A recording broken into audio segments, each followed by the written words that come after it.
রাজস্থান মানে এক ভিন্ন স্বাদের ভ্রমণ, যেখানে মিলবে দুর্গের দর্শন, মিলবে মরুভূমি ও ঐতিহাসিক নিদর্শন। ভ্রমণ তালিকাতে থাকবে একাধিক জায়গা, যা অন্যান্য ভ্রমণের থেকে বহু অংশেই আলাদা। রাজস্থান ভ্রমণের জন্য হাতে পাওয়া যায় মাত্র কয়েক মাস, নয়তো গরমের দাপটে নাজেহাল হতে হয় পর্যটকদের। এমনই একটি দুর্দান্ত জায়গা তোমাদের আজ ঘুরিয়ে দেখাবো, এখানকার ইতিহাসও জেনে নিব। তার আগে আমি আমার পরিচয় পর্বটি সেরে নিই।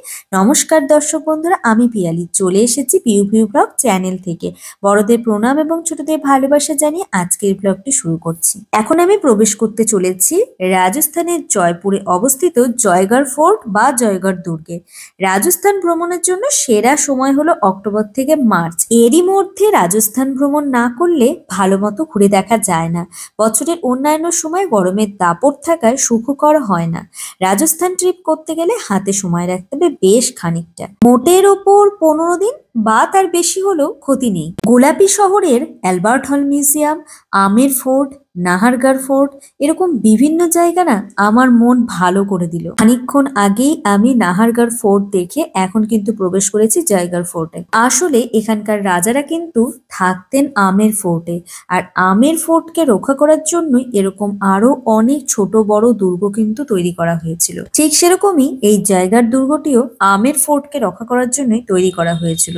খুব বিশাল এই দুর্গ না হলেও, চোখ ধাঁধানো অসাধারণ কারুকার্য না থাকলেও, ছোট হলেও কিন্তু এই দুর্গের গুরুত্ব ছিল সাংঘাতিক। এই যে এত পর্যটকদের ভিড় এখানে দেখছো, এর মূল আকর্ষণ কি জানো? এখানকার চারিপাশের অসাধারণ যে দৃশ্য তা তো রয়েছে, এছাড়াও কিন্তু এখানে রাখা রয়েছে একটি বিশাল কামান। আর এই কামান দেখার জন্য কিন্তু দর্শকদের ভিড় উপচে পড়ে। প্রতিরক্ষার জন্য এখানে যে 20 ফুটের একটি বিশাল কামান রাখা রয়েছে, তার নাম কি জানো? তার নাম জয়পান। এবং মনে করা হয় এটাই হলো বিশ্বের মধ্যে সব থেকে দীর্ঘ কামান। 100 কিলো বারুদ দিয়ে 50 টনের এই বিশাল গোলা যখন এই কামানটি থেকে ছোড়া হতো, সেটি কিন্তু গিয়ে পড়তো 35 কিলোমিটার দূরে, ভাবা যায়। আর এখন কিন্তু আমি সেইখানে দাঁড়িয়ে আছি, যেই কামান বা যেই তোপের সম্বন্ধে এতক্ষণ ধরে তোমাদের এত কিছু বললাম, সেই জায়গায় কিন্তু দাঁড়িয়ে আছি। আসলে এখানে কারা থাকতো? এইখানে কিন্তু রাজা বা রানীরা কেউই থাকতো না, তাদের পরিবাররা থাকতো না। এখানে থাকতো সেনাবাহিনীরা, যাতে আমের ফোর্টে যদি কোনো রকম কোনো মানে আক্রমণ হয়, আমের ফোর্টকে সুরক্ষিত রাখার জন্যই কিন্তু এটা তৈরি করা হয়েছিল। এবং আমের ফোর্ট থেকে সুড়ঙ্গ পথে কিন্তু এর দূরত্ব মাত্র 2 কিলোমিটার। যেহেতু এখানে সেনারা থাকতেন, রাজাদের অবশ্যই এখানে যাতায়াত ছিল, এবং এখানে কিন্তু সেনাদের রীতিমতন প্রশিক্ষণ দেওয়া হতো। আর ওই যে দূরে দেখতে পাচ্ছ জলমহল, কত সুন্দর লাগছে না দৃশ্যটা? চারিদিকে জল, মাঝখানে এমনই সুন্দর একখানা মহল তৈরি করা আছে। এই জলমহল কিন্তু আমরা এখান থেকে ফেরার পথে দেখবো, তোমাদের আরো ভালোভাবে দেখাবো। এখন চলো আগে যে জায়গার ফোর্টে এসে উপস্থিত হয়েছি, এই ফোর্টটা খুব ভালোভাবে ঘুরে দেখি। এখানকার আরো অনেক ইতিহাস, আরো অনেক তথ্য কিন্তু আমরা জেনে নেব। 1726 সালে এই ফোর্টটি নির্মাণ করা হয়েছিল।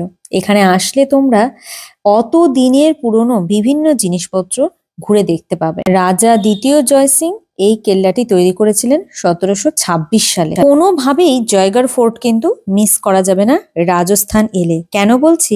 জয়গড় ফোর্টের প্রধান দুটি আকর্ষণ রয়েছে।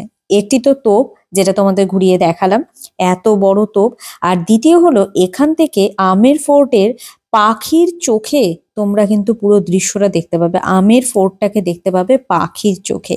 এই অসাধারণ দৃশ্য কোনোভাবেই কিন্তু মিস করা যাবে না। এখানেই শেষ নয়, এছাড়াও তোমরা জয়গড় ফোর্টের ভেতরে এসে দেখতে পাবে একটি মিউজিয়াম রয়েছে, একটি অসাধারণ সাজানো গোছানো সুন্দর বাগান রয়েছে, আর একটি খুব সুন্দর মন্দির রয়েছে। এখানে যে জয়বান কামানটি রাখা রয়েছে, এটি কিন্তু 1720 সালে জয়সিং তৈরি করেছিলেন, এবং এটিকে একটি বাড়ি কিন্তু টেস্ট করা হয়, মানে টেস্ট ফায়ার করা হয়।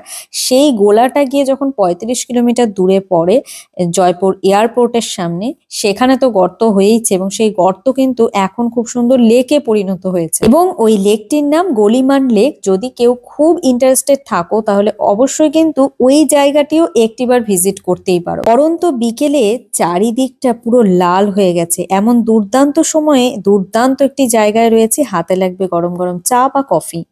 এখন সন্ধে ঘনিয়ে এসছে, মোটামুটি আজকের মতন আমাদের সব জায়গা ঘোরা কমপ্লিট হলো। তবুও যাওয়ার পথে একটা জায়গায় একটু দাঁড়াবো, সেখানে সেরকম দেখার কিছুই নেই, একটু টাইম কাটাবো।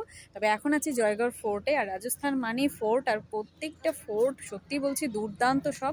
তবে এখন যে জায়গাটায় আমরা ছোট্ট করে একটা টি ব্রেক নিচ্ছি সেটা তোমাদের সাথে শেয়ার করি, দেখো একবার, আশা করি ভালো লাগবে। এই যে দেখো, এত মাংকির অত্যাচার না এখানে, মানে মোবাইল টোবাইল জলের বোতল কিচ্ছু হাতে রাখা যাচ্ছে না, বের করা যাচ্ছে না। আর এই দেখো যে জায়গাটায় আমরা এখন চা খাবো বলে এসেছি সেই জায়গাটা তোমাদের দেখাই। ওই দেখো উট, আর রাজস্থান মরুভূমি, মরুভূমি মানে উটের তো একটা ব্যাপার থাকবেই। আর এই দেখো এখানটায় আমরা এখন চা খাচ্ছি সকলে মিলে।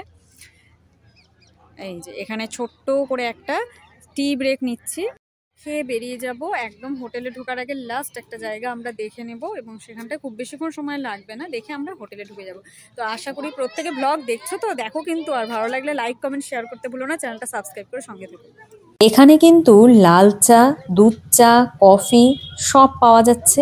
আর মাটির ভাঁড়ে, এখানে এমনি নর্মাল দেখলাম কাপেও দিচ্ছিল, তো আমরা বললাম আমরা মাটির ভাঁড়েই নেব।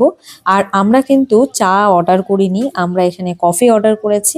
তো মাটির ভাঁড়ে গরম গরম কফি এবং এমন সুন্দর অপার প্রাকৃতিক দৃশ্য, শহরের শেষ প্রান্তে পাহাড়ের ওপর থেকে সূর্যাস্তের দৃশ্য বহুদিন কিন্তু মনে থাকবে আমাদের সকলেরই। একদম অন্য রকমের এক অভিজ্ঞতা সঞ্চয় করে নিয়ে ফিরে যাচ্ছি। তবে যাবার আগে এখন আমরা চলে এসেছি জলমহলের সামনে। রাজস্থানের রাজধানী জয়পুরের অন্যতম শ্রেষ্ঠ আকর্ষণ জলমহল, সেই জলমহলের সামনেই কিন্তু এখন চলে এসেছি। জয়পুরের মানসাগর হ্রদের মাঝখানে অবস্থিত একটি অনন্য শিল্প সুষম শোভিত প্রাসাদ, যেটি 1699 খ্রিস্টাব্দে মহারাজ জয় সিং নির্মাণ করেছিলেন। এখন তোমাদের একটু ভালো করে লক্ষ্য করতে বলবো, জলমহলের ঠিক অপোজিটে চারিদিকে কিন্তু প্রচুর কাজ টাজ হচ্ছে। দেখে মনে হচ্ছে এখানে অনেকগুলো বড় বড় হোটেল, রেস্টুরেন্ট সব তৈরি হয়ে যাবে, এবং আজ থেকে 3-4 বছর, মানে মোটামুটি 5 বছর পরে আসলে কিন্তু এই জায়গাটা পুরো চেঞ্জ হয়ে যাবে। আর বুঝতেই পারছো, জলমহলের অপোজিটে যদি কোনো হোটেল থাকে তাহলে তো সেই হোটেলের ডিমান্ড ন্যাচারালি অনেকটাই বেশি হবে। আমার পেছন দিকেই তোমরা দেখলে জলমহল, না না পেছন দিকে কেন, একদম সামনে থেকে খুব ভালোভাবে দেখাবো, চলো তাহলে দেখে নেওয়া যায়। এখানে কিন্তু বহু চলচ্চিত্র, বহু মানে ফেমাস মুভির প্রচুর কিন্তু এখানে শুটিং হয়েছে। তার মধ্যে সাম্প্রতিক 2018 সালে পদ্মাবত, সেটারও কিন্তু শুটিং এখানেই হয়। বিকেল হলেই কিন্তু এখানে টুরিস্টদের ভিড় একেবারে উপচে পড়ে। বিকেল কেন, মোটামুটি সকাল থেকে বিকেল পর্যন্ত সবসময় এখানে কিন্তু লোকজন থাকেই। আর এই যে দেখতে পাচ্ছ চারিদিকে বসারও জায়গা রয়েছে, বাঁধানো সিঁড়ি রয়েছে। আরো ভালোভাবে তোমাদের একবার দেখাই, পুরো জায়গাটা এত সুন্দর যে এখানে কেন কোনো সিনেমার শুটিং হবে না। পুরো জায়গাটাই দেখার মতন, চারিদিকে পাহাড়, আর এই জলের গভীরতাও কিন্তু প্রচুর রয়েছে। চারিদিকে জল, মাঝখানে এমনই সুন্দর প্রাসাদ। আমি শুনলাম, এটা শোনা কথা, জানি না ঠিক না ভুল, প্রাসাদের ওপরে যতটা অংশ আমরা দেখতে পাচ্ছি জলের নিচেও নাকি ততটা অংশই রয়েছে। তো যাই হোক, জলমহল দেখে এখন আমরা ফিরে যাচ্ছি হোটেলের দিকে, আমাদের হোটেল গাঙ্গোর। তোমাদেরকে বলবো তোমরা অবশ্যই একবার কিন্তু আমার চ্যানেলে যে সমস্ত ভিডিওগুলো আপলোড হয়েছে দেখে নিতে পারো। রাজস্থানের জয়পুরে এসে আমরা কোন হোটেলে রয়েছি, সেখানে কি কি সুবিধে রয়েছে, অসুবিধে রয়েছে, সবটা একদম ডিটেলসে কিন্তু সুন্দরভাবে, এবং এখানে এসে আমরা এই কয়েকদিন আরো কোন কোন জায়গা ঘুরে দেখেছি সবটা কিন্তু সেখানে আপলোড হয়েছে, দেখে নিতে পারো। এখন আমরা হোটেলে ঢুকেই সবাই মিলে ফ্রেশ হয়ে নিয়েছি এবং একদম চলে এসেছি কিন্তু ডাইনিং এ। আর ডিনারে কি কি রয়েছে সেটা তোমাদের সাথে শেয়ার করব। ডিনারের কথা যখন বলছি তাহলে এই প্রসঙ্গে তোমাদের বলে রাখি, হোটেল গাঙ্গোরের প্রত্যেকটি আইটেম আমরা যে কয়েকদিন ছিলাম আমাদের কিন্তু ভীষণ ভালো লেগেছে। এখানকার খাবার দাবারের কোয়ালিটি, কোয়ান্টিটি সবটাই কিন্তু আমাদের ভীষণ পছন্দ হয়েছে। তো দেখো জোর করে হাসছি, কারণ সারাদিন ঘুরে এসে আমরা এতটাই ক্লান্ত ছিলাম না, তখন মনে হচ্ছে কখন খাবার আসবে, একটুখানি খেয়ে আমরা কতক্ষণে বিছানায় গিয়ে একটু মানে রেস্ট নেব, একটু শোবো। তো সত্যি সবাই ভীষণ টায়ার্ড ছিলাম। তো এখানে কি কি অর্ডার করা হয়েছে সেটা তোমাদের ঝটপট বলে দিই। ওখানে রয়েছে, তোমাদেরকে সবার প্রথম যেটা দেখাচ্ছে এটা হলো পনির, আলু, ফুলকপি, ক্যাপসিকাম, মানে মিক্সড ভেজ টাইপের। এখানে দেখতে পাচ্ছি মিক্সড চাউমিন রয়েছে, রয়েছে ডাল ফ্রাই, রয়েছে সাদা ভাত, আর রয়েছে গার্লিক চিকেন। এই গার্লিক চিকেনটা কিন্তু একদিন অর্ডার করেছিলাম ড্রাই, আর আজকে অর্ডার করেছি গ্রেভি। দুটোই বেশ ভালো লেগেছে। আর এখানে রয়েছে রুটি, তো ভাত রুটি দুরকমই অর্ডার করা হয়েছে, যে যা খাবে। রাতে মোটামুটি এই সমস্ত কিছু দিয়ে আমরা ডিনার কমপ্লিট করে রুমে চলে এসেছি, কারণ খুব তাড়াতাড়ি ফ্রেশ হয়ে এখন ঘুমাতে হবে, কারণ সকালবেলায় তো আবার বেরিয়ে যাব নতুন কোনো গন্তব্যের উদ্দেশ্যে। তোমাদের জন্য আসতে চলেছে আরো অনেক ব্লগ। বুঝতেই পারছো, জয়পুর থেকে আমাদের তো সবে রাজস্থান ট্যুরটা শুরু হলো, তাহলে এরকম আরো কত ইন্টারেস্টিং ব্লগ আসতে চলেছে, আর সেইগুলো দেখতে হলে চ্যানেলটিকে সাবস্ক্রাইব করে সঙ্গে থাকতে হবে। যাওয়ার আগে সকলকে বলবো, সকলে সুস্থ থেকো, ভালো থেকো, পিউপি ব্লগ চ্যানেলের সঙ্গে থেকো।